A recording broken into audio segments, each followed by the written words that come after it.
చెప్పు. ఈరోజు అన్నం కాదు, అది కూర.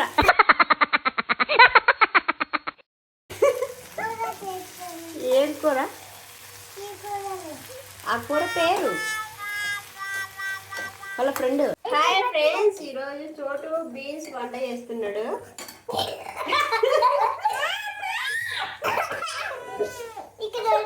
సరే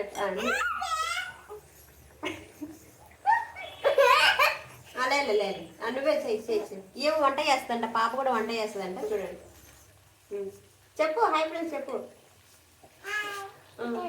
ఏం కూర? ఏం కూర? బీన్స్. ఇంకా చాలు, ఇంకా చాలు, బస్. ఇంకా చాలు ఇంకా రండి. కాలుతుంది మీ ఇక్కడ, ఇది కాలుతుంది, అందుకు వద్దా? సరే. ఇలా ఉంటుంది మా పిల్లలతో. గంట పని 2 గంటలు అయ్యేలా చేసేస్తారు.